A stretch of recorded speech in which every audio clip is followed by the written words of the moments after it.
नमस्कार दर्शकों, मैं आचार्य रत्ना राजीव मिश्रा हमारे YouTube चैनल हस्तरेखा ज्ञान में आपका हार्दिक स्वागत करती हूँ। हम बताते हैं हस्तरेखाओं का विश्लेषण कैसे किया जाता है। अलग अलग तरह के चिन्ह होते हैं, कई अच्छे भी होते हैं और लेकिन वो अपने आप में बुरा साइन भी समेटे रहते हैं।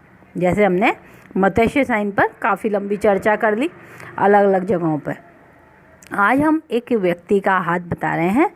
यह हाथ कई बार आपने देखा हो, मंदबुद्धि जो बच्चे होते हैं, दिखने में वो एकदम सही होते हैं, दिमाग भी उनका सही चल रहा होता है, लेकिन कोई उन पर विश्वास नहीं करता, जिसको जनरली अपन आम भाषा में उसको कहते हैं भोला है।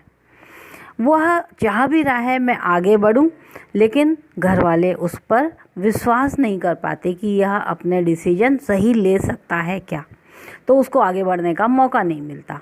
या फिर परिवार में इतना धन या समृद्धि रहती है कि उसको आगे वो जाने ही नहीं देते। तो यहाँ पर एक व्यक्ति है, यह 30 साल का लड़का है, खूब अमीर है। अब लेकिन इसका जो हाथ है वो मंद बुद्धि भी कहेंगे हम इसको, या भोला भी कह सकते हैं। उसके साथ कुछ लक्षण हाथ में ऐसे हैं जहाँ वह चाह भी रहा है कि मैं अपने डिसीजन खुद ले लूँ, लेकिन मेरे को आगे बढ़ने का मौका नहीं दिया जाता। तो यहाँ पर हम इस हाथ की चर्चा कर रहे हैं।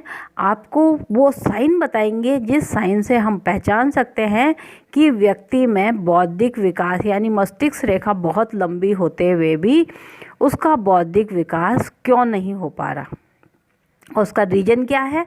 और रीजन के बाद उसी हाथ में हम आपको उपाय भी बताएंगे, क्योंकि जो उपाय होते हैं वह अपने हाथ के अंदर ही होते हैं, चिन्हों को पहचानने की ज़रूरत पड़ती है। तो आइए चर्चा करते हैं इनके हाथ की। देखिएगा, ये जो आपको हाथ दिखाई दे रहा है यह एक 30 वर्षीय व्यक्ति का हाथ है। अब यहाँ पर हुआ ये कि देखो, सबसे पहले जब हम हाथ को देखेंगे कि बौद्धिक विकास और हम कि हाथ का जो बनावट होती है उससे हम पहचानते हैं कि इसका मानसिक विकास होगा या नहीं होगा, यह इसके डिसीजन अच्छे रहेंगे नहीं रहेंगे। तो अगर यहाँ पे आप हथेली को देख रहे हैं, इस हथेली को, यह है हथेली, तो हथेली की लंबाई यहाँ से लेके यहाँ तक आपको काफ़ी लंबी दिखाई दे रही है। हथेली लंबी है और अंगुलियां अगर हम यहाँ से देखें तो अंगुलियां अकॉर्डिंग टू हथेली छोटी दिखाई दे रही हैं। जब हथेली में अंगुलियां छोटी होती हैं तो व्यक्ति का बौद्धिक विकास कम होता है। अब यहाँ पर बौद्धिक विकास भी कम हुआ। दूसरी चीज़ वो बोलता है कि अगर बौद्धिक विकास नहीं होता तो वो बोलता है खाओ पियो मौज करो वाली बात होती। लेकिन अगर इसके पर्व देखें तो ये पर्व छोटे हैं जो कि सांसारिकता से जोड़ते हैं। बिजनेस वाले अगर हम बोल रहे हैं व्यापारिक, तो ये पर्व लंबे हैं। व्यापारी का ये बेटा है, चाहता है मैं भी व्यापार कर लूं, लेकिन उसके डिसीजन या फिर उसके घर वालों को उस पर कॉन्फिडेंस नहीं आ रहा।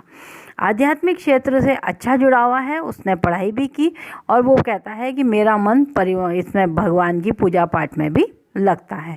तो ये जो भाग होते हैं ये हमको आध्यात्मिक ज्ञान देते हैं, ये व्यापारिक बुद्धि देते हैं, और यहाँ खाओ पियो मौज करो या सिर्फ इंसान सांसारिक चीज़ों में लिपट करके रह जाता है। अब एक चीज़ हम और दिखाते हैं कि इसकी आखिर बुद्धि का विकास क्यों नहीं हुआ, डिसीजन क्यों है। अंगूठे का भाग हम इसमें देखेंगे तो ये पार्ट आता है हमारा विल पावर, यहाँ से दिखाई देती है हमारे को अपनी इच्छा शक्ति, छोटा है। यह पार्ट उसका काफ़ी लंबा है। तो जब अपने को यहाँ पर इसकी विल पावर यानी उसको थोड़ी सी अपने ऊपर कॉन्फिडेंस कम आता है, यहाँ पर वो बोलता है इसकी विल पावर कमज़ोर है, अंगुलियाँ बौद्धिक विकास कम।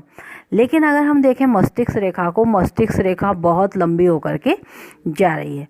जब रेखाएं उत्तम हों लेकिन हाथ में या फिर शरीर में इतनी ताकत नहीं हो तो वो रेखाएं बीमारी का रूप ले लेती हैं। दिन भर रात भर ये व्यक्ति सोचता रहता है, जिससे इन अंगुलियों के पर्वों पर आड़ी आड़ी रेखाएं आ गई हैं जो इसको बीमारी बता रही है। अब ऐसा क्यों हुआ और इसको धन की क्यों नहीं ज़रूरत है, अगर आप देखो तो हाथ में बहुत ही हल्की रेखाएँ हैं। यहाँ से अगर जीवन रेखा हम देखेंगे इस बच्चे की, तो जीवन रेखा बोल रही है, इधर देखिए, ये जीवन यहाँ से निकली, इधर को चली गई, चंद्रमा के क्षेत्र में चली गई। चंद्रमा के क्षेत्र में जाकर के इसने एक लाइन इस तरह से खड़ी दी है, यहाँ ये ट्रायंगल बना रहा है। जब यह 18-19 साल का था तभी वो बोलता है इसको अपने परिवार से, पिता की जगह से दूर चला जाना चाहिए था, यानी किसी के गोद चले जाना चाहिए था। लेकिन ऐसी सिचुएशन नहीं बन पाती। उस स्थिति में इसको यहाँ वो 35वें वर्ष तक इसी तरह से ख़राब करके रखेगा, डिसीजन नहीं देगा। आड़ी लाइन है, पारिवारिक चिंताएं बता रहा है। जब ये यहाँ से 35वें वर्ष दूर जाएगा तब ये इसको अपने डिसीजन सही कहेगा और ये थोड़ी थोड़ी इसके बुद्धि का विकास होने लगेगा। ये लाइन है विदेश की। अब हमने कहा विदेश, अगर ये कुछ उपाय नहीं कर पाते तो इनको उपाय और क्या करने चाहिए। तो इनके लिए जो सर्वश्रेष्ठ रहेगा इनके पिता, क्योंकि पिता की अगली ये लाइन जो है जीवन रेखा पिता की होती है।